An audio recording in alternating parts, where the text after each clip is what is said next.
Cuando esa voz anónima en el ascensor me susurró, tu hijo está vendiendo tu apartamento en secreto y el comprador es tu consuegro Emilio, sentí como si el suelo se abriera bajo mis pies. En ese momento comprendí que la traición más devastadora de mi vida no venía de un extraño, sino de mi propia sangre conspirando con la familia política para robarme todo lo que había construido. Antes de continuar, suscríbete al canal, activa la campanita, porque todos los días tenemos nuevas historias. Deja tu like y cuéntanos en los comentarios desde qué ciudad nos estás viendo. Me llamo Rafael Moreno Vidal, tengo 68 años y durante toda mi vida creí que la familia era lo más sagrado que existía. Había trabajado como ingeniero durante 43 años para construir un patrimonio digno y mi apartamento en el centro de Valencia representaba el esfuerzo de toda una vida. Valorado en 200.000 euros, era mi refugio, mi hogar, y pensaba que sería la herencia que dejaría a mi hijo Diego cuando llegara mi momento. Era una tarde de octubre de 2022 cuando todo cambió. Regresaba de mi cita médica rutinaria, subiendo en el ascensor hacia el 5º piso, donde vivía desde hacía 25 años. El ascensor se detuvo en el 3er piso y entró mi vecina Pilar Jiménez, una mujer de mi edad que siempre había sido discreta y reservada. Nos saludamos cordialmente como siempre, pero cuando las puertas se cerraron, su comportamiento cambió por completo. Pilar miró nerviosamente hacia los botones del ascensor y luego hacia mí. Sus manos temblaban ligeramente mientras sujetaba su bolso. «Rafael», me dijo en voz muy baja, casi susurrando, «necesito decirte algo muy importante, pero no puedo hacerlo abiertamente». Su tono era urgente, casi desesperado. «¿Qué ocurre, Pilar?», le pregunté, notando inmediatamente que algo muy grave estaba sucediendo. En todos estos años de vecindad, nunca la había visto tan alterada. Ella se acercó más y bajó aún más la voz. «Tu hijo Diego está vendiendo tu apartamento a espaldas tuyas. Te he escuchado conversaciones en el rellano. El comprador es Emilio Vargas, su consuegro. Están planeando algo muy malo contra ti, Rafael. Ten mucho cuidado». Las palabras de Pilar me golpearon como un martillo en el pecho.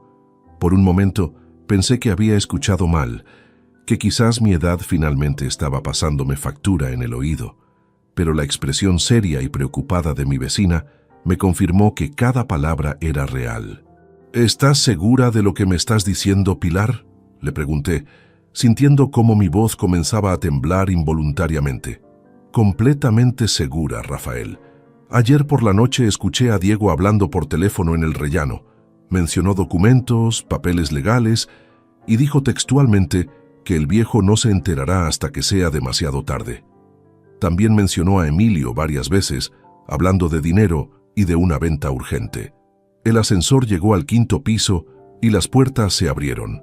Pilar me miró con genuina preocupación y me apretó suavemente el brazo. «Rafael, sé que esto debe ser devastador para ti, pero tenía que decírtelo. Un padre no merece que su propio hijo le haga algo así.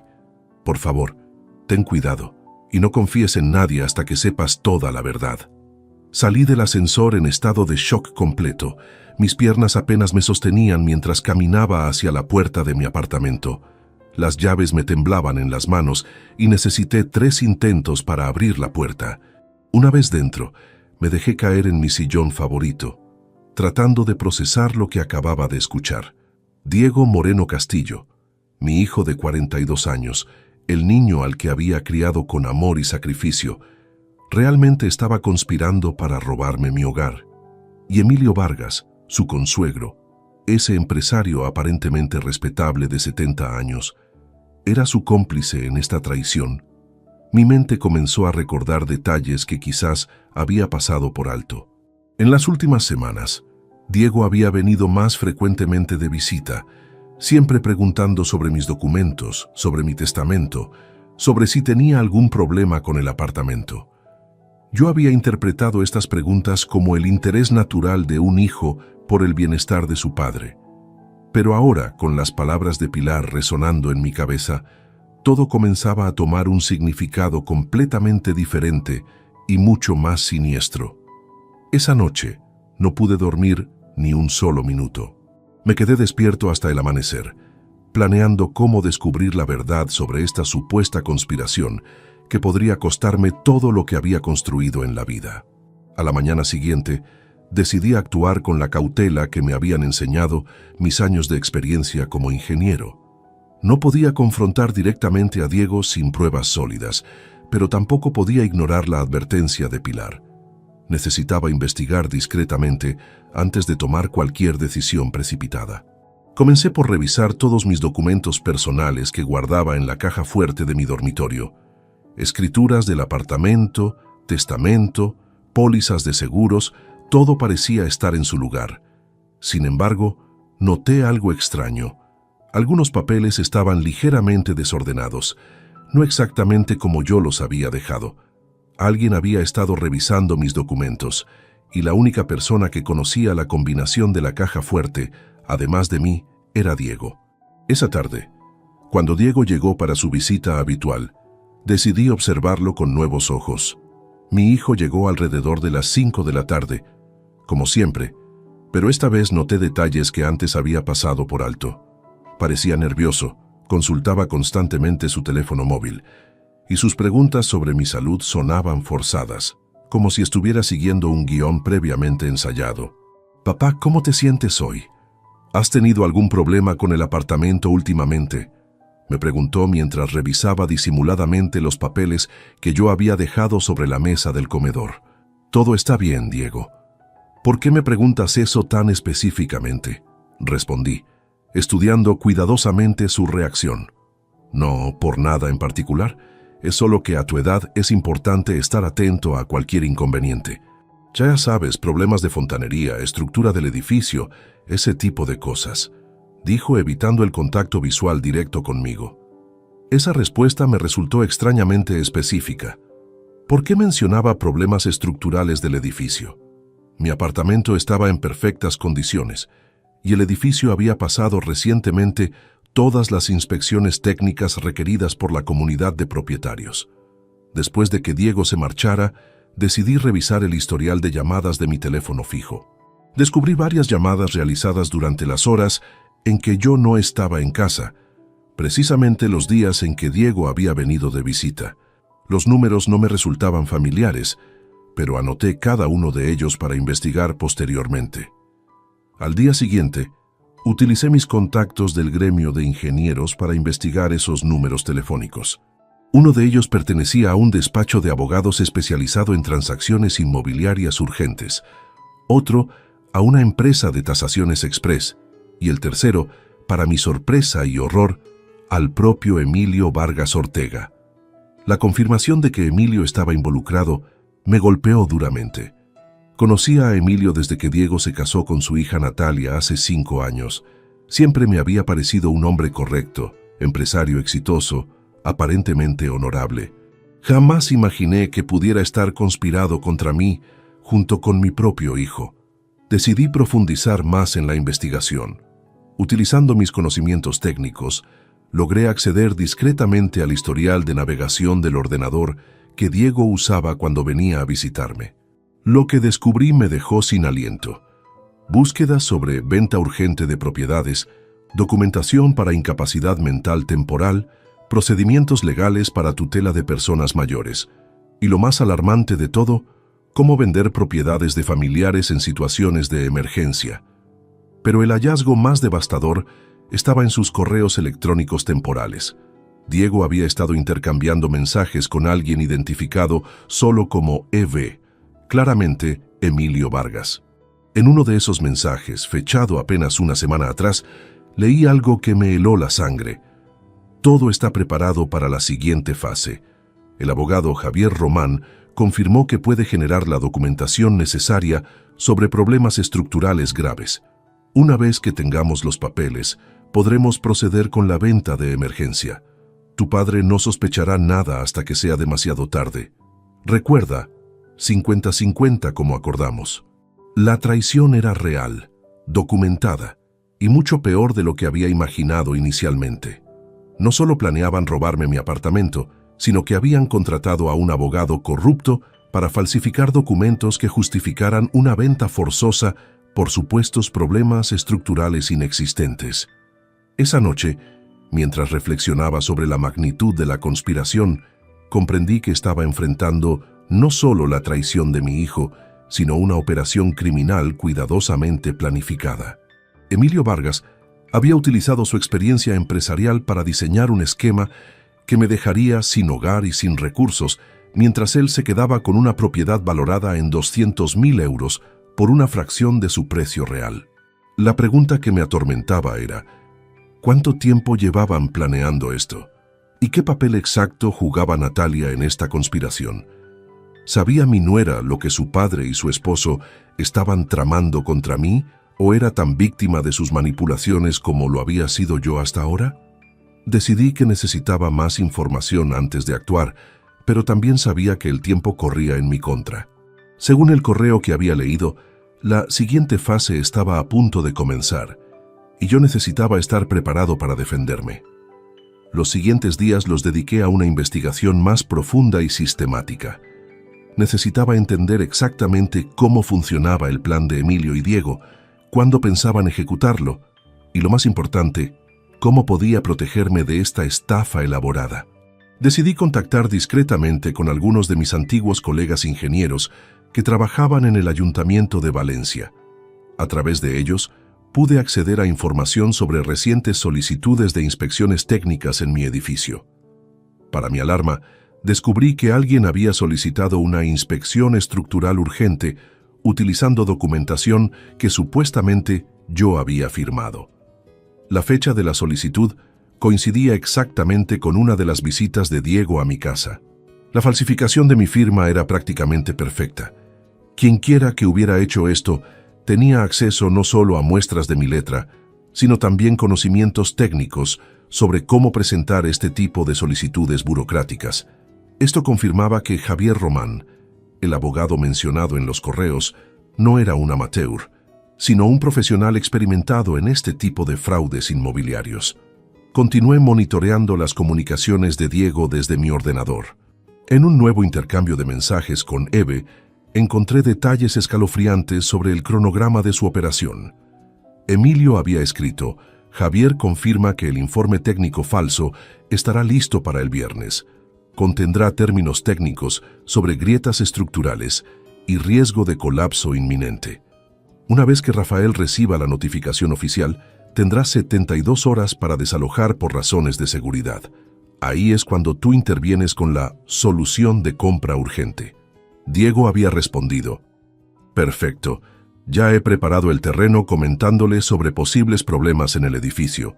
Cuando reciba la notificación, no sospechará que es falsa. Le diré que por suerte conoces a alguien dispuesto a comprar inmediatamente, incluso con los problemas estructurales. 40.000 euros será una cantidad que considerará razonable dadas las circunstancias. 40.000 euros. Planeaban robarme 160.000 euros, prácticamente todo mi patrimonio, utilizando documentos falsificados y mi propia desesperación como armas contra mí. La frialdad con la que discutían mi futuro me resultaba devastadora. Para ellos, yo no era un padre o un suegro, sino simplemente un obstáculo entre ellos y una ganancia económica sustancial. Pero había algo más en esos mensajes que me intrigaba. Diego mencionaba problemas financieros urgentes que resolver antes de fin de año. Decidí investigar la situación económica real de mi hijo, algo que nunca había hecho por respeto a su privacidad. Lo que descubrí me dejó atónito. A través de contactos en el sector bancario, me enteré de que Diego tenía deudas significativas relacionadas con apuestas deportivas online. Había acumulado más de 60.000 euros en préstamos personales de diferentes entidades financieras, todos con intereses elevadísimos y plazos de pago que vencían en las próximas semanas. Su situación era desesperada, y aparentemente Emilio le había ofrecido una solución que implicaba sacrificar a su propio padre. Esta revelación añadía una nueva dimensión al dolor que sentía.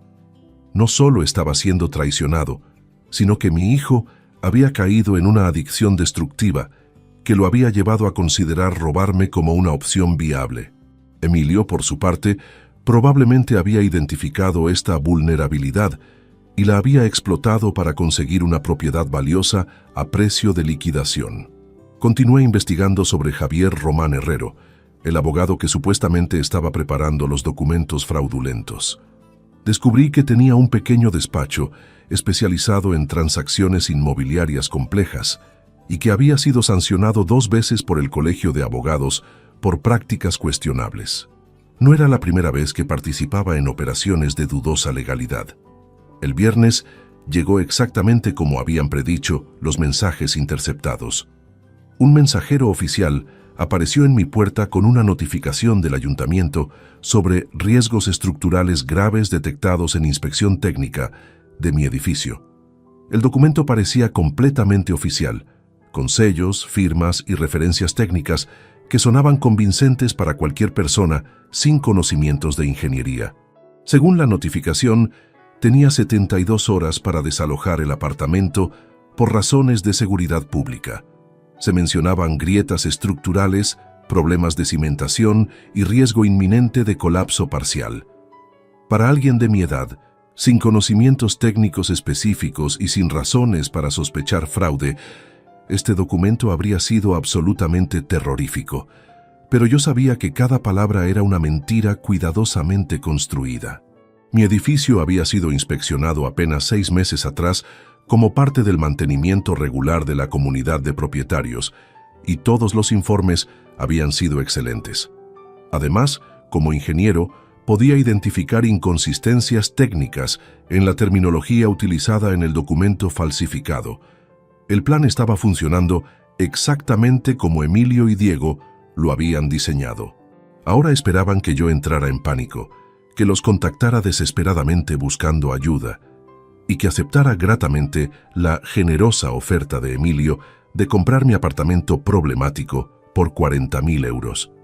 Sin embargo, ellos habían cometido un error fatal: subestimar la experiencia y la determinación de un ingeniero de 68 años que había dedicado toda su vida profesional a resolver problemas complejos. En lugar de convertirme en su víctima, iba a convertirme en su peor pesadilla. Esa tarde comencé a planificar mi contraataque, sabiendo que tenía poco tiempo antes de que esperaran mi reacción desesperada a la notificación falsa. Decidí que la mejor estrategia era fingir que había caído completamente en su trampa. Si actuaba como la víctima desesperada que esperaban, podría obtener más información sobre su plan, y al mismo tiempo grabar evidencias que me servirían posteriormente para desenmascarar toda la operación. El sábado por la mañana, llamé a Diego con la voz temblorosa de un anciano aterrorizado. «Hijo, necesito tu ayuda urgentemente. Ha llegado una notificación terrible del ayuntamiento. Dicen que mi apartamento tiene problemas estructurales graves y que debo evacuarlo en 72 horas. No sé qué hacer, estoy completamente perdido». La actuación funcionó perfectamente. Diego respondió con una preocupación fingida que resultaba nauseabunda ahora que conocía sus verdaderas intenciones. «Dios mío, papá, tranquilízate. Voy inmediatamente hacia allá. No te preocupes, encontraremos una solución». Mientras esperaba su llegada, preparé discretamente mi teléfono móvil para grabar toda la conversación. También coloqué estratégicamente algunos documentos sobre la mesa, incluyendo la notificación falsa, para ver cómo reaccionaría al verlos. Diego llegó acompañado de Natalia, lo cual me sorprendió inicialmente. Mi nuera parecía genuinamente preocupada y confundida, lo que me hizo sospechar que quizás no estaba al tanto de la conspiración de su padre y su marido. Esto podría ser útil más adelante. «Papá, déjame ver esa notificación», dijo Diego fingiendo examinarla cuidadosamente por primera vez. Su actuación era convincente, pero yo podía percibir la satisfacción contenida en sus ojos mientras leía el documento que ya conocía perfectamente. «Esto es muy grave, Rafael», dijo Natalia con genuina preocupación. «¿Cómo es posible que no hayáis notado ningún problema antes? El edificio siempre me ha parecido en excelentes condiciones». Diego se apresuró a interrumpir a su esposa antes de que pudiera hacer más preguntas inconvenientes. «Cariño, estos problemas estructurales pueden desarrollarse muy rápidamente, especialmente en edificios de cierta antigüedad. Lo importante ahora es encontrar una solución rápida para papá. Pero, Diego, continuó Natalia, ¿no deberíamos consultar con un ingeniero independiente? Quiero decir, si van a obligar a Rafael a abandonar su hogar, al menos deberíamos verificar que la inspección sea correcta. Pude ver cómo Diego se tensaba ante la sugerencia lógica de su esposa. No hay tiempo para segundas opiniones, Natalia. La notificación es clara, 72 horas, necesitamos actuar inmediatamente. En ese momento, decidí probar hasta dónde llegaba su cinismo. Diego, no sé dónde voy a vivir. Este apartamento es todo lo que tengo, y aunque consiga venderlo, ¿quién va a querer comprar una propiedad con tantos problemas estructurales? Diego intercambió una mirada rápida con Natalia antes de responder, exactamente como había anticipado. Papá, precisamente de eso quería hablarte. He estado pensando en tu situación y creo que conozco a alguien que podría estar interesado en comprar el apartamento, incluso con estos problemas. ¿En serio? Fingí esperanza desesperada. ¿Quién sería tan generoso? Emilio, el padre de Natalia. Él tiene experiencia en renovaciones inmobiliarias. Me comentó ayer que si alguna vez necesitabas vender rápidamente, él podría considerar hacer una oferta, incluso si la propiedad necesita reparaciones importantes. La casualidad de esta solución era tan obvia que resultaba insultante, pero continué con mi actuación. ¿Crees que estaría realmente interesado? No quiero ser una carga para la familia. Déjame contactarlo ahora mismo, dijo Diego, sacando su teléfono con una rapidez que revelaba lo ensayado que tenía este momento. Mientras Diego llamaba a Emilio, observé atentamente a Natalia. Su expresión mostraba sorpresa genuina ante la coincidencia de que su padre estuviera dispuesto a comprar el apartamento problemático de su suegro. Esto confirmaba mi sospecha de que ella no estaba involucrada en la conspiración.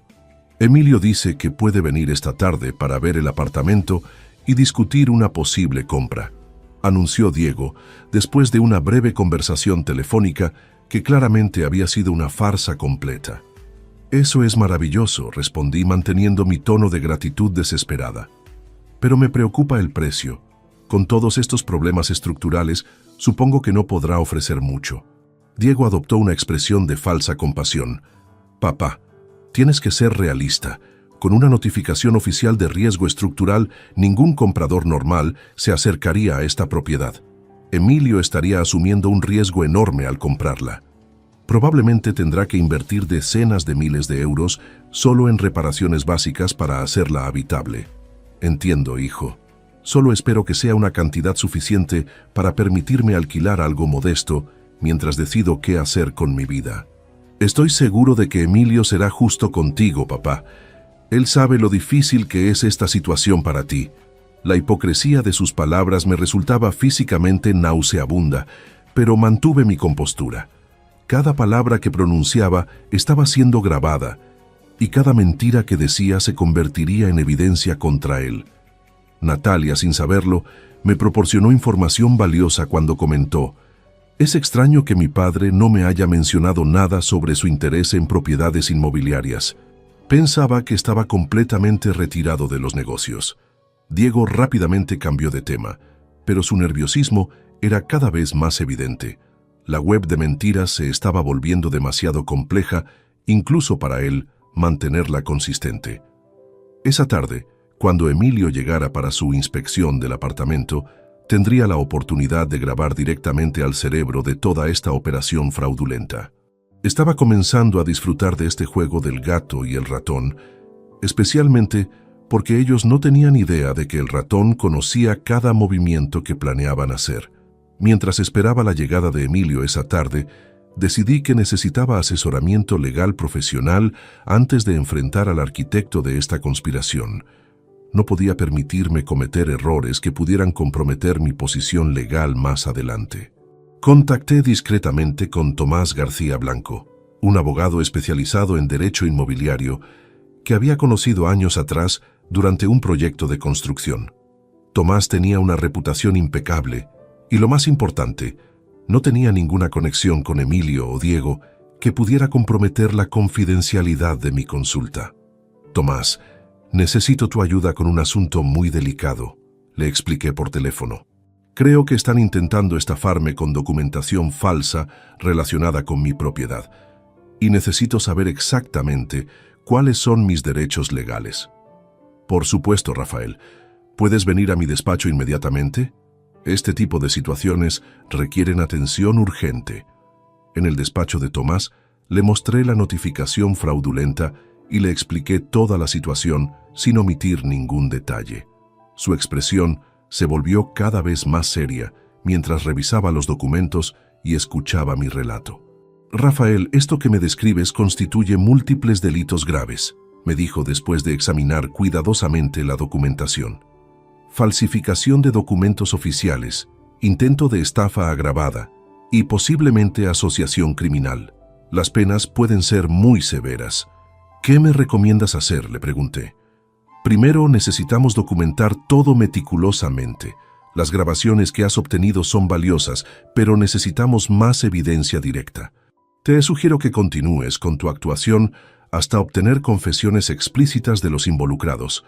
Segundo, voy a investigar inmediatamente la autenticidad de esta notificación municipal. Tomás hizo algunas llamadas mientras yo esperaba. Sus contactos en el ayuntamiento confirmaron nuestras sospechas. No existía ninguna inspección oficial programada para mi edificio, y la documentación era completamente falsa. Además, la firma del técnico municipal había sido falsificada groseramente. Rafael, tienes un caso sólido para procesos penales contra todos los involucrados, me confirmó Tomás. Pero te recomiendo que obtengas más evidencia antes de actuar. Necesitamos que se incriminen completamente. Regresé a mi apartamento justo a tiempo para la visita de Emilio. Diego ya había llegado y parecía ansioso por proceder con la siguiente fase de su plan. Activé discretamente la grabadora de mi teléfono antes de abrir la puerta. Emilio Vargas entró con la confianza de alguien que cree tener control total de la situación. Era un hombre corpulento, bien vestido, con el aire de autoridad que dan décadas de éxito empresarial. Su saludo fue cordial, pero calculado. Exactamente lo que esperarías de alguien fingiendo hacer un favor a un familiar en crisis. Rafael, siento mucho enterarme de esta situación tan complicada, dijo mientras fingía examinar las paredes y techos de mi apartamento. Diego me ha explicado lo de la notificación municipal. Debe ser muy estresante para ti. Gracias por venir, Emilio. Realmente no sé qué habría hecho sin la ayuda de la familia en este momento tan difícil. Emilio comenzó una inspección teatral del apartamento, comentando sobre supuestos signos de deterioro estructural que solo él parecía poder identificar. Sí, definitivamente puedo ver algunas grietas preocupantes aquí en esta pared. Y fíjate en esta irregularidad del suelo. Podría indicar problemas de cimentación. Por supuesto, las grietas que señalaba eran líneas naturales en la pintura, y la irregularidad del suelo era simplemente la sombra de un mueble. Pero su actuación era convincente para alguien sin conocimientos técnicos. La situación es complicada, Rafael, continuó Emilio con tono grave. Normalmente, un apartamento como este en condiciones normales podría valer alrededor de 200.000 euros. Pero con estos problemas estructurales y la presión de tiempo que tienes, la situación cambia drásticamente. ¿Qué quiere decir exactamente?, pregunté fingiendo ignorancia completa. Bueno, cualquier comprador normal huiría de una propiedad con notificación oficial de riesgo estructural. Yo estaría asumiendo un riesgo enorme al comprarla. Tendría que invertir probablemente 80.000 euros solo en reparaciones básicas para hacerla habitable nuevamente. Diego asintió vigorosamente, apoyando cada palabra de su cómplice. Papá, Emilio tiene razón. Es una situación muy complicada para cualquier comprador. Considerando todos estos factores, continuó Emilio, y el hecho de que necesitas vender urgentemente, podría ofrecerte 40.000 euros. Sé que suena bajo, pero tengo que considerar todos los gastos adicionales que tendré que afrontar. 40.000 euros por una propiedad que valía 200.000. El robo era tan descarado que resultaba impresionante su audacia, pero mantuve mi actuación de anciano desesperado. ¿40.000 euros? Repetí con voz temblorosa. Es mucho menos de lo que esperaba. Papá, intervino Diego con falsa compasión, Tienes que ser realista sobre la situación. Con la notificación municipal tienes menos de 48 horas para evacuar. No hay tiempo para buscar otros compradores. Y francamente, dudo que encuentres a alguien más dispuesto a asumir estos riesgos. Emilio añadió el golpe final. Rafael, entiendo que es difícil, pero piénsalo de esta manera. 40.000 euros te permitirán alquilar un lugar cómodo durante muchos años, mientras decides qué hacer después. Es mejor que quedarte sin nada si el apartamento es declarado completamente inhabitable. ¿Cuándo necesitarían una respuesta?, pregunté, manteniendo mi tono de resignación derrotada. Idealmente mañana por la mañana, respondió Emilio. Necesito tiempo para preparar la documentación y transferir los fondos. Si esperamos más, podrías encontrarte sin opciones. La presión temporal era parte integral de su estrategia. Querían que tomara una decisión desesperada sin tiempo para reflexionar o buscar asesoramiento independiente. Después de que se marcharan, revisé la grabación. Tenía confesiones claras sobre el precio deliberadamente bajo, admisiones sobre la urgencia artificial de la situación y, lo más importante, evidencia de su coordinación previa para explotar mi supuesta desesperación. Era momento de preparar la fase final de mi contraataque. Esa noche, trabajé junto con Tomás para desarrollar una estrategia legal integral que no solo me protegiera, sino que garantizara que todos los culpables enfrentaran las consecuencias completas de sus acciones criminales. Habíamos recopilado evidencia sustancial, pero necesitábamos el golpe final que los incriminara de manera irrefutable. Rafael, propongo que organicemos una reunión donde supuestamente firmarás la venta, sugirió Tomás durante nuestra sesión de planificación nocturna. Pero en lugar de proceder con la transacción fraudulenta, revelaremos todas las pruebas que hemos recopilado. Será su momento de mayor vulnerabilidad. ¿No sería mejor simplemente denunciarlos ahora con la evidencia que ya tenemos?, pregunté. Podríamos hacerlo, pero quiero asegurarme de que no puedan escapar alegando que era una transacción legítima o que no conocían la falsedad de los documentos. Si procedemos con la reunión, obtendremos confesiones directas y comportamientos que demostrarán inequívocamente su culpabilidad y premeditación. Mientras tanto, continué monitoreando las comunicaciones digitales de Diego. En nuevos mensajes intercambiados con Emilio, encontré detalles adicionales que revelaban la profundidad completa de su conspiración. Emilio había escrito: Javier Román ya tiene preparados todos los documentos de compraventa. Utilizaremos una cláusula de venta en estado actual que nos protegerá legalmente una vez completada la transacción. Rafael no podrá reclamar posteriormente cuando descubra que los problemas estructurales eran inexistentes. Diego había respondido: Perfecto. Mi parte del dinero la necesito inmediatamente para saldar las deudas con los prestamistas. Algunos de ellos están comenzando a hacer amenazas serias. Esta operación me salvará literalmente la vida. Estos mensajes revelaban no solo la naturaleza criminal de su esquema, sino también las motivaciones desesperadas que habían llevado a Diego a traicionar a su propio padre. Las deudas de juego no solo eran extensas, sino que aparentemente había involucrado a prestamistas peligrosos que estaban presionándolo violentamente. Sin embargo, esta información también me generaba sentimientos contradictorios. Por un lado, sentía una furia justificada por la traición. Por otro, no podía evitar cierta compasión por la situación desesperada en la que Diego se había metido.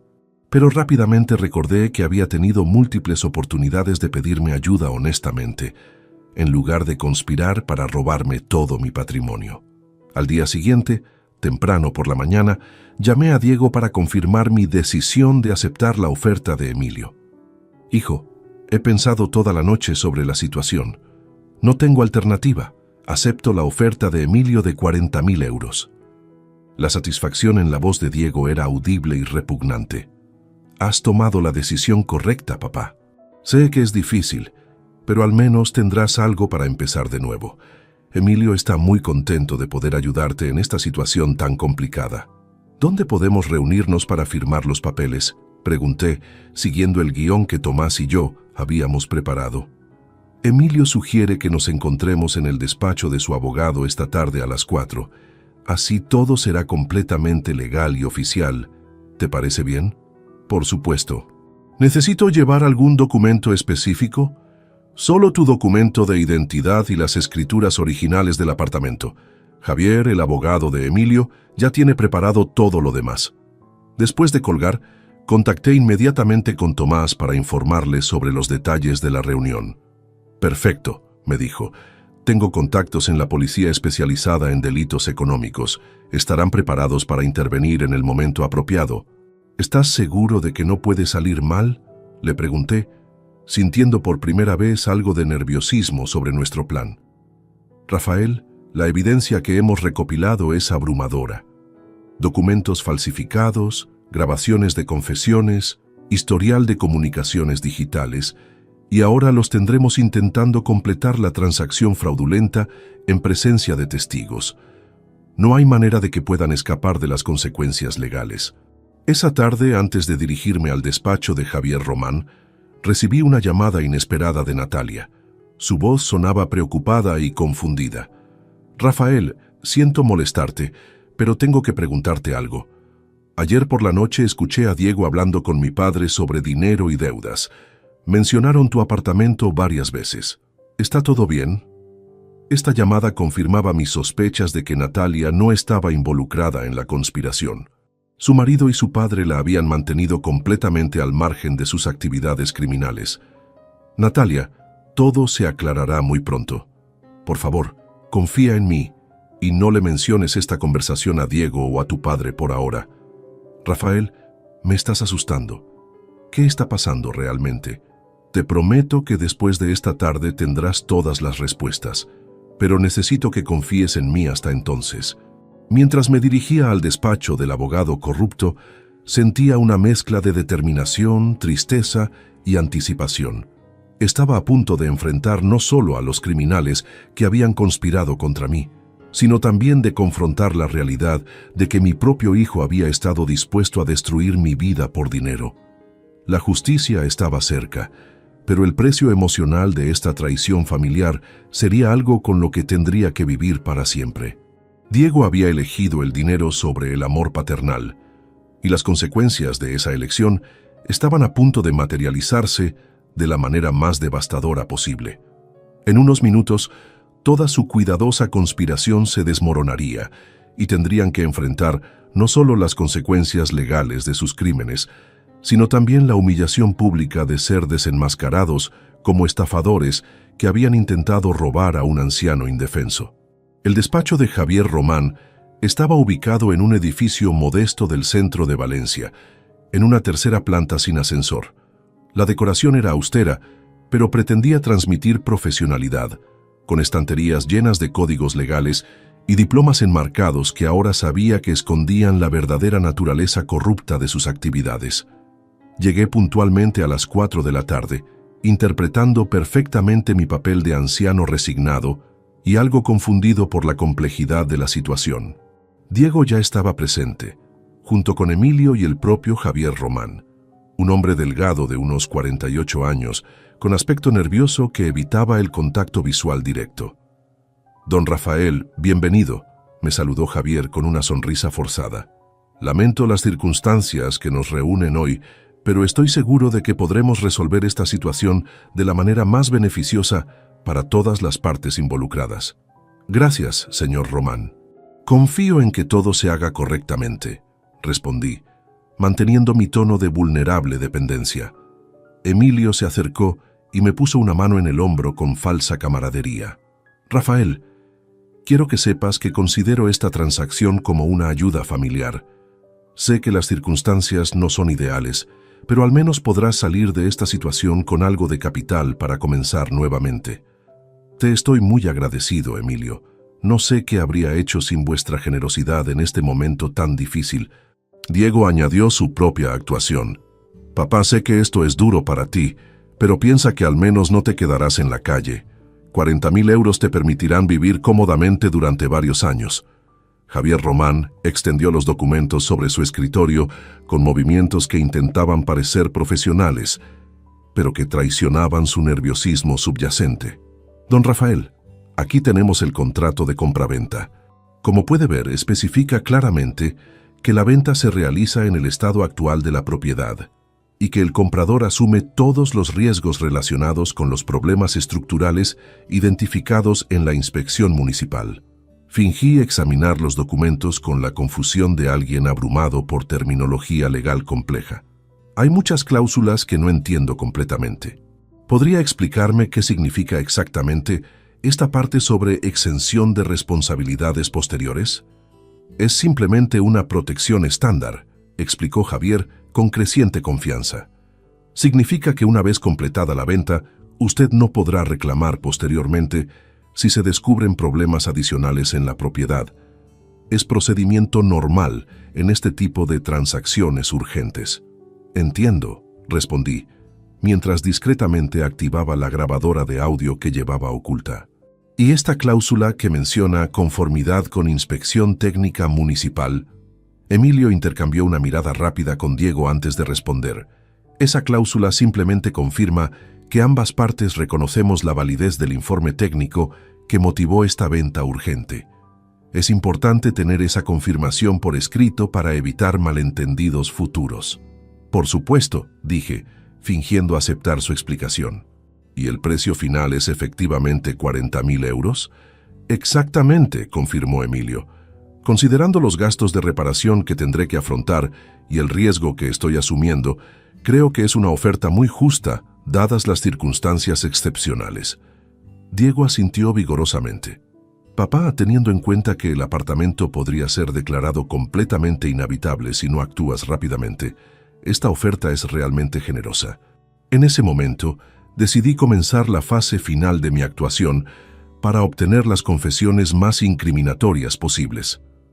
Tengo que admitir que me sorprendió mucho la rapidez con que aparecieron estos problemas estructurales. Hasta la semana pasada, no había notado absolutamente nada extraño en el apartamento. Javier Román se tensó visiblemente ante mi comentario, pero Emilio mantuvo su compostura. Bueno, Rafael, estos problemas estructurales pueden desarrollarse muy súbitamente. Los edificios de cierta antigüedad son especialmente vulnerables a deterioros rápidos e inesperados. Sí, añadió Diego, y la inspección municipal fue muy exhaustiva. Encontraron problemas que probablemente llevaban tiempo desarrollándose sin ser detectados por ojos no expertos. ¿Conoce usted personalmente al inspector que realizó el análisis? Pregunté directamente a Javier, observando cuidadosamente su reacción. Sí. Trabajamos frecuentemente con varios inspectores municipales en casos como este, respondió Javier, su nerviosismo ahora claramente visible. Son profesionales muy competentes, que saben identificar riesgos que podrían pasar desapercibidos para personas sin formación técnica específica. Es reconfortante saber que el análisis fue tan profesional, comenté. ¿Podría proporcionarme una copia del informe técnico completo? Me gustaría conservarlo para mis registros personales. Emilio intervino rápidamente antes de que Javier pudiera responder. Rafael, el informe completo contiene terminología muy técnica que podría resultar confusa. Lo importante es que las autoridades han confirmado los riesgos y han ordenado la evacuación. Los detalles técnicos específicos no cambiarán esa realidad. Por supuesto, tienes razón, respondí fingiendo aceptar su evasiva. ¿Cuándo podríamos proceder con la firma y transferencia de fondos? Inmediatamente, respondió Emilio con evidente satisfacción. He traído un cheque bancario por 40.000 euros. Una vez que firmes los documentos, el dinero será tuyo instantáneamente. Tomé el bolígrafo que Javier me extendía y fingí prepararme para firmar. En ese momento preciso, la puerta del despacho se abrió y entraron Tomás García, junto con 2 agentes de la policía especializada en delitos económicos. Señores, anunció Tomás con voz autoritaria, esta reunión ha terminado. Están todos bajo investigación por conspiración para cometer estafa agravada y falsificación de documentos oficiales. Las expresiones de shock, pánico y terror que cruzaron los rostros de Diego, Emilio y Javier fueron el momento más satisfactorio de toda esta experiencia devastadora. Su cuidadosa conspiración acababa de colapsar completamente, y finalmente comprendían que habían subestimado gravemente a su víctima prevista. El silencio que siguió a la entrada de la policía fue ensordecedor. Diego fue el primero en reaccionar, su rostro perdiendo todo el color mientras miraba alternativamente a los agentes, a mí y luego a Emilio con una expresión de pánico absoluto. ¿Qué está pasando aquí?, balbuceó Emilio intentando mantener una fachada de indignación, pero su voz temblorosa lo traicionaba completamente. Tomás se dirigió directamente a mí. «Don Rafael, ¿confirma usted que estas personas intentaron obligarle a vender su propiedad utilizando documentación falsificada?» «Así es», respondí, abandonando completamente mi actuación de anciano confundido. Mi voz ahora era firme y clara. «Durante las últimas semanas, estos individuos conspiraron para robarme mi apartamento utilizando informes técnicos falsificados y presión psicológica basada en mentiras». Diego se levantó bruscamente de su silla, su desesperación ahora completamente visible. «Papá, espera. Puedo explicártelo todo, no es lo que parece». «Diego», le dije con una calma que me sorprendió incluso a mí mismo, «es exactamente lo que parece. Tengo grabaciones de todas vuestras conversaciones, copias de vuestros mensajes electrónicos y evidencia documental de cada paso de vuestra conspiración criminal». Javier Román intentó una defensa desesperada. «Señores agentes, esto es un malentendido terrible. Todos los documentos que hemos utilizado son completamente legítimos. La inspección municipal fue realizada siguiendo todos los protocolos oficiales». Uno de los agentes, el inspector Martínez, según se había identificado, sonrió con ironía. «Señor Román, hemos verificado con el ayuntamiento. No existe ningún registro de inspección técnica en la propiedad del señor Moreno.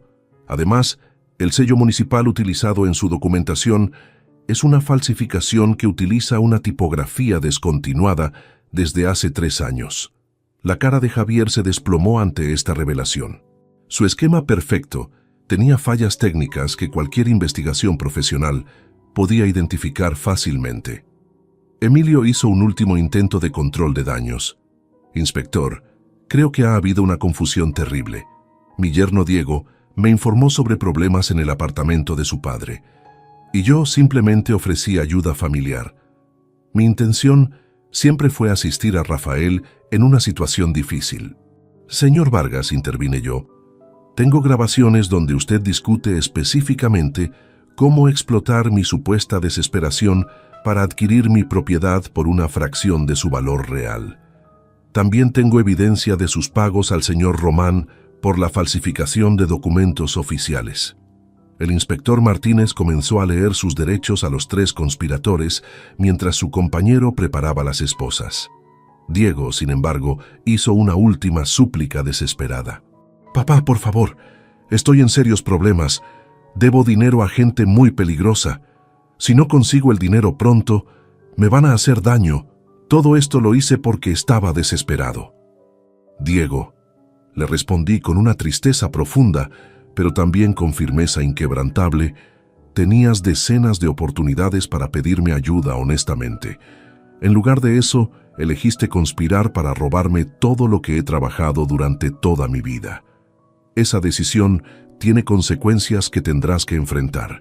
«Pero soy tu hijo», gritó ahora completamente histérico. «La familia debe ayudarse mutuamente». «Un hijo no conspira para robar a su padre», le respondí. «Un hijo no falsifica documentos para engañar y manipular a quien le dio la vida. Tú rompiste los lazos familiares cuando decidiste que mi patrimonio era más importante que mi bienestar». Emilio intentó una última maniobra. «Rafael, todos podemos resolver esto civilizadamente. No hay necesidad de involucrar al sistema judicial.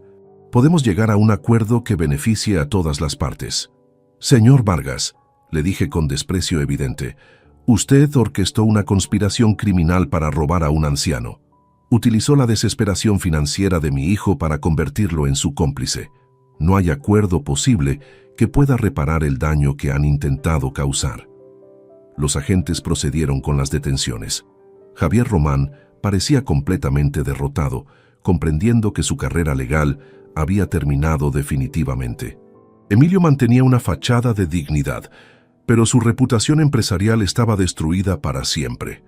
Diego lloraba abiertamente, finalmente comprendiendo la magnitud de las consecuencias de sus acciones. Mientras los sacaban esposados del despacho, Diego me miró una última vez. «Papá, ¿podrás perdonarme alguna vez?» La pregunta me atravesó el corazón, pero mi respuesta fue clara. «Diego, el perdón es algo personal que quizás pueda llegar con el tiempo, pero las consecuencias legales de tus actos criminales son algo completamente diferente. Tendrás que enfrentar la justicia por lo que has hecho».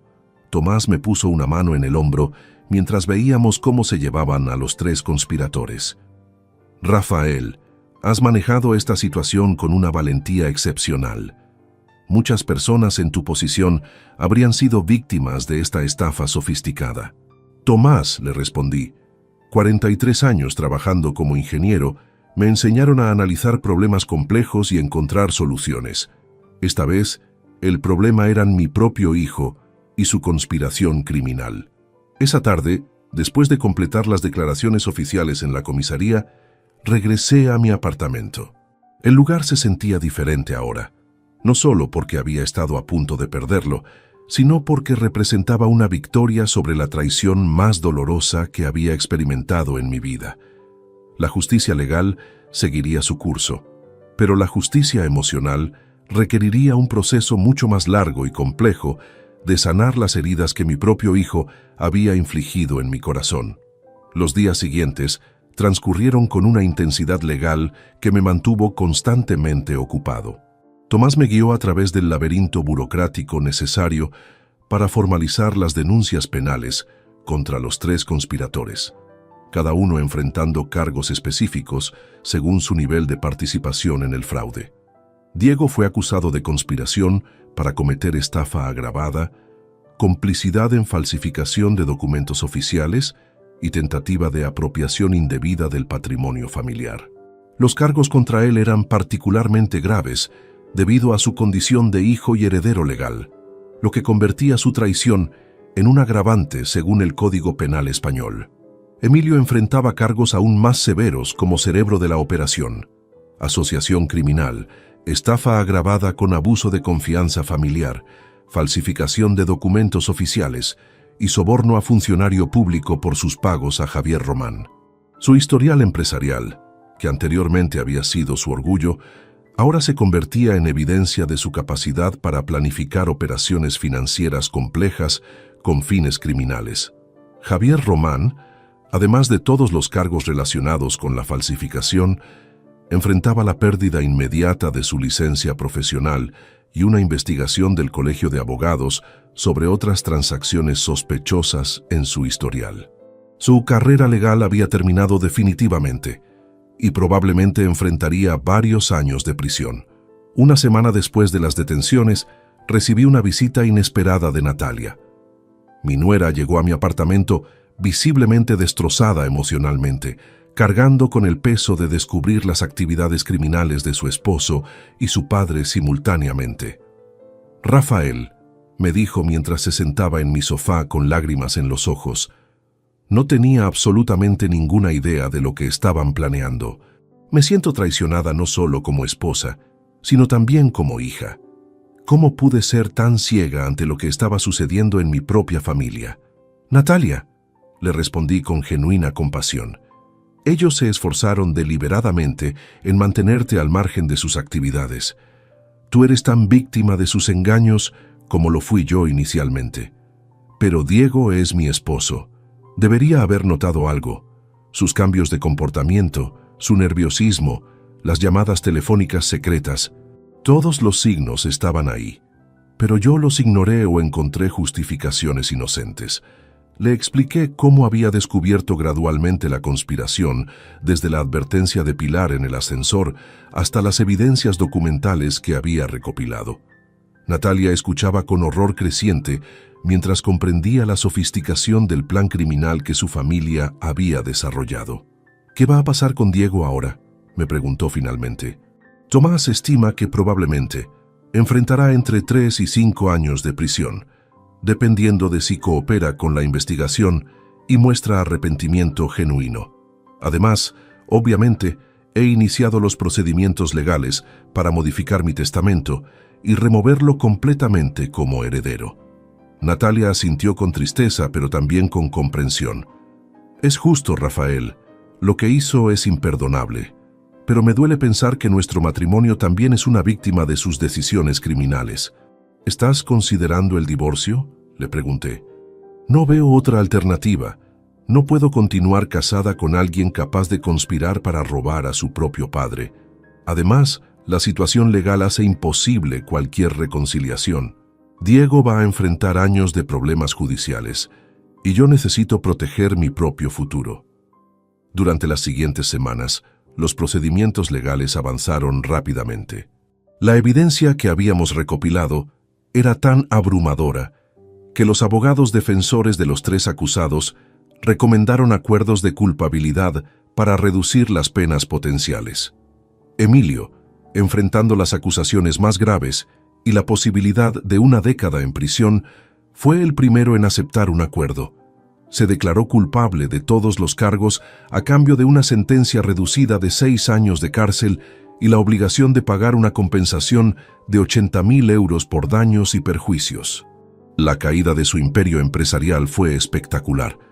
Los medios de comunicación locales cubrieron extensivamente el caso del empresario respetable que conspiró para robar a un anciano. Sus socios comerciales se distanciaron inmediatamente, sus contratos fueron cancelados, y su reputación construida durante décadas se desintegró en cuestión de semanas. Javier Román, sin recursos para una defensa prolongada y enfrentando evidencia irrefutable de sus actividades criminales, aceptó una sentencia de 4 años de prisión y la prohibición permanente de ejercer la abogacía. Además, las autoridades iniciaron investigaciones sobre otros casos sospechosos en su historial, sugiriendo que su participación en fraudes inmobiliarios era más extensa de lo inicialmente conocido. Diego fue el último en aceptar un acuerdo. Sus abogados lucharon por conseguir clemencia basada en sus problemas de adicción al juego y la presión ejercida por los prestamistas ilegales, pero la naturaleza premeditada de la conspiración y su traición familiar hicieron que estas circunstancias tuvieran poco impacto en la sentencia. Finalmente aceptó 3 años de prisión, 5 años adicionales de libertad condicional y la pérdida permanente de todos los derechos hereditarios sobre mi patrimonio. Además, fue obligado a participar en programas de rehabilitación para adicciones al juego como condición de su eventual liberación. El día de su sentencia, Diego solicitó un último encuentro conmigo antes de ingresar en prisión. Sus abogados pensaban que una reconciliación pública con su víctima podría generar una imagen más favorable para futuras apelaciones o reducciones de pena. Me negué rotundamente. Tomás, le dije a mi abogado, Diego tuvo múltiples oportunidades de ser honesto conmigo sobre sus problemas financieros. En lugar de buscar ayuda familiar, eligió el camino criminal. Ahora debe enfrentar las consecuencias de esas decisiones, sin esperanza de manipular mis emociones para obtener beneficios legales. La justicia había prevalecido, pero el costo emocional de esta victoria era algo que tendría que procesar durante mucho tiempo. Había ganado la batalla legal, pero había perdido para siempre la relación con mi único hijo. Los meses que siguieron a las sentencias trajeron una serie de cambios profundos que transformaron completamente mi vida diaria. La compensación económica de 80.000 euros que Emilio fue obligado a pagarme, aunque bienvenida, no podía reparar el daño emocional causado por la traición familiar. Sin embargo, me proporcionó la seguridad financiera necesaria para tomar decisiones importantes sobre mi futuro sin presiones económicas. El primer cambio significativo fue mi decisión de vender el apartamento que había sido el centro de toda esta conspiración. Aunque había luchado para conservarlo, vivir allí se había vuelto emocionalmente insostenible. Cada rincón me recordaba la traición de Diego, desde la caja fuerte que había violado hasta el escritorio donde había planificado robarme. Contraté a una agencia inmobiliaria de prestigio y vendí la propiedad por su valor real de mercado, 215.000 euros, incluso ligeramente por encima de las tasaciones iniciales debido al excelente estado de conservación del inmueble. La ironía no se me escapaba. Emilio y Diego habían conspirado para robarme 160.000 euros y al final su fracaso me había proporcionado ganancias adicionales. Con el capital de la venta más la compensación legal, adquirí un apartamento más pequeño pero moderno en un barrio tranquilo de Valencia, cerca de parques y servicios médicos apropiados para mi edad. Era un nuevo comienzo en un lugar sin memorias dolorosas, donde podría reconstruir mi vida sin la sombra constante de la traición familiar. Durante este periodo de transición, Natalia completó su proceso de divorcio de Diego. La separación fue relativamente sencilla desde el punto de vista legal, ya que Diego, desde prisión, no tenía recursos para disputar los términos propuestos. Natalia conservó su trabajo como contadora y logró mantener cierta estabilidad económica independiente. Rafael me dijo durante una de nuestras conversaciones posteriores al divorcio: he decidido cambiar mi apellido de vuelta al de soltera. No puedo continuar llevando el nombre de alguien que traicionó tan cruelmente a su propia familia. También he solicitado una transferencia laboral a Madrid. Necesito comenzar completamente de nuevo, lejos de todos los recuerdos de esta pesadilla. Su decisión me pareció completamente comprensible. Natalia había sido una víctima colateral de las decisiones criminales de Diego y Emilio, y merecía la oportunidad de reconstruir su vida sin el estigma de estar asociada con sus crímenes. Mientras tanto, las repercusiones del caso continuaron extendiéndose. La investigación sobre las actividades de Javier Román reveló al menos 6 casos adicionales de fraudes inmobiliarios similares durante los 5 años anteriores. Varias víctimas anteriores, inspiradas por la cobertura mediática de nuestro caso, presentaron denuncias que habían estado demasiado intimidadas o confundidas para reportar anteriormente. El impacto en la reputación de Emilio fue particularmente devastador. Su empresa de construcción, que había sido próspera durante 2 décadas, se declaró en bancarrota 6 meses después de su sentencia. Los clientes cancelaron contratos masivamente, los proveedores demandaron pagos inmediatos y los bancos ejecutaron garantías sobre sus propiedades comerciales. La casa familiar de los Vargas, una mansión valorada en más de 500.000 euros, fue embargada para satisfacer las deudas comerciales y las obligaciones de compensación legal. Emilio había pasado de ser un empresario respetado a un convicto arruinado, enfrentando años de prisión sin patrimonio al cual regresar. Un aspecto inesperado de toda esta situación fue el impacto positivo que tuvo en mi relación con algunos vecinos y conocidos. Pilar Jiménez, la vecina cuya advertencia inicial había desencadenado mi investigación, se convirtió en una amiga cercana. Su valentía al alertarme sobre la conspiración había sido fundamental para evitar que me convirtiera en víctima del fraude. Rafael me comentó durante uno de nuestros paseos semanales por el parque: admiro cómo manejaste toda esta situación. Muchas personas de nuestra edad se habrían sentido abrumadas y habrían aceptado ser víctimas. Tú convertiste tu experiencia en una lección para otros sobre la importancia de no subestimar a los mayores. Efectivamente, el caso había recibido cobertura mediática significativa, no solo por la naturaleza dramática de la traición familiar, sino también como ejemplo de cómo las personas mayores pueden defenderse efectivamente contra estafas sofisticadas cuando tienen acceso a la información y el apoyo legal apropiados. Varios meses después de mudarme a mi nuevo apartamento, recibí una carta inesperada desde la prisión. Era de Diego, su primera comunicación directa conmigo desde el día de su sentencia. La carta era larga, llena de disculpas y explicaciones sobre su adicción al juego, la presión de los prestamistas y cómo había permitido que Emilio lo manipulara para participar en la conspiración. Leí la carta completamente, pero no respondí. Las palabras parecían sinceras, pero las acciones tienen consecuencias que van más allá del arrepentimiento posterior. Diego había tomado decisiones conscientes y deliberadas que habían puesto en riesgo todo mi bienestar y seguridad. El perdón podría llegar eventualmente, pero la confianza y la relación familiar estaban destruidas irreparablemente.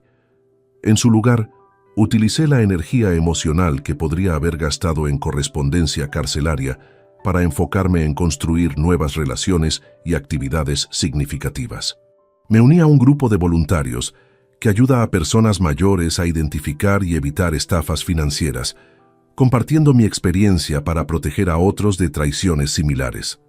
La ironía final de toda esta experiencia era que, aunque había perdido a mi hijo, había ganado una comprensión más profunda de mi propia fuerza y resiliencia.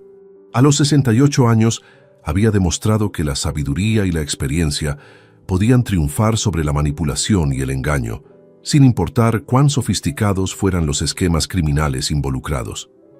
Han pasado ya 2 años desde aquella tarde en el despacho de Javier Román, cuando toda la conspiración se desmoronó ante sus ojos.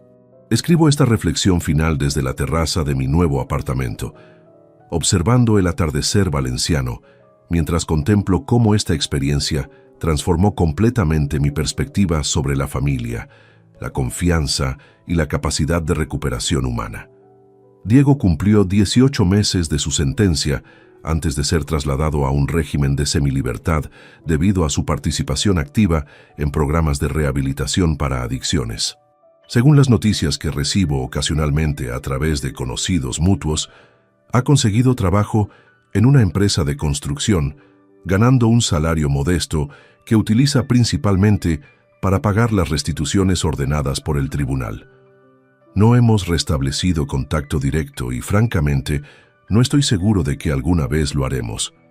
El dolor de la traición ha disminuido con el tiempo, pero la pérdida de confianza fundamental es algo que no se repara fácilmente. Un padre puede perdonar muchas transgresiones de un hijo, pero conspirar para robar su hogar y su seguridad financiera cruza una línea que redefine permanentemente la relación. Emilio cumple actualmente su 4º año de prisión y, según informes legales, ha perdido completamente su patrimonio anterior. Su esposa solicitó el divorcio durante el 2º año de su encarcelamiento, alegando que no podía continuar soportando la humillación social asociada con sus crímenes. La caída de un hombre que una vez fue respetado en círculos empresariales a un convicto arruinado sirve como recordatorio de cómo las decisiones morales tienen consecuencias que trascienden las penalizaciones legales. Javier Román fue liberado después de cumplir 3 años de su sentencia, pero su vida profesional terminó definitivamente. Los intentos de establecer pequeños negocios han fracasado repetidamente debido a su historial criminal público. La última información sugiere que trabaja como dependiente en una tienda de electrodomésticos, una caída profesional dramática para alguien que una vez manejaba transacciones inmobiliarias millonarias. Mi propia vida ha encontrado un equilibrio nuevo y sorprendentemente satisfactorio. El trabajo voluntario ayudando a otros mayores a identificar estafas financieras se ha convertido en una pasión genuina. He desarrollado seminarios educativos que presento en centros comunitarios, explicando cómo reconocer señales de alarma y qué recursos legales están disponibles para víctimas de fraude. La historia de mi experiencia resuena particularmente con audiences, porque demuestra que las personas mayores no son víctimas indefensas cuando tienen acceso a información y apoyo apropiados. Mi background como ingeniero me proporcionó ventajas técnicas para analizar la documentación fraudulenta, pero los principios básicos de precaución y verificación son aplicables universalmente. Pilar Jiménez sigue siendo una amiga cercana y confidente. Su valentía inicial al alertarme sobre la conspiración cambió el curso completo de eventos, y frecuentemente reflexionamos sobre cómo pequeños actos de valor civil pueden tener consecuencias enormes. Ella dice que mi respuesta a la crisis la inspiró a ser más activa en asuntos comunitarios, y ahora participa en varios grupos de apoyo vecinal. Natalia construyó exitosamente una nueva vida en Madrid. Se casó nuevamente el año pasado con un colega contador, y según las comunicaciones navideñas que intercambiamos ocasionalmente, ha encontrado la estabilidad emocional que merecía después de ser víctima colateral de los crímenes de su exesposo y padre. Una de las decisiones más significativas que tomé fue la modificación completa de mi testamento. En lugar de dejar mi patrimonio a familiares que habían demostrado ser indignos de confianza, establecí una fundación educativa que proporciona becas para estudiantes de ingeniería de familias de bajos recursos. Mi patrimonio, incluyendo las ganancias de la venta del apartamento original y las compensaciones legales, continuará beneficiando a jóvenes que valoren la educación y la integridad. Esta decisión no fue tomada por venganza, sino por la comprensión de que el dinero debe fluir hacia propósitos que generen valor positivo en la sociedad. Diego había demostrado que consideraba mi patrimonio como algo que le pertenecía por derecho, sin reconocer el trabajo y sacrificio que representaba. Al redirigir estos recursos hacia educación, aseguro que tendrán un impacto constructivo duradero. Reflexionando sobre toda esta experiencia, comprendo que la traición familiar más devastadora puede convertirse paradójicamente en una oportunidad de crecimiento personal y claridad moral.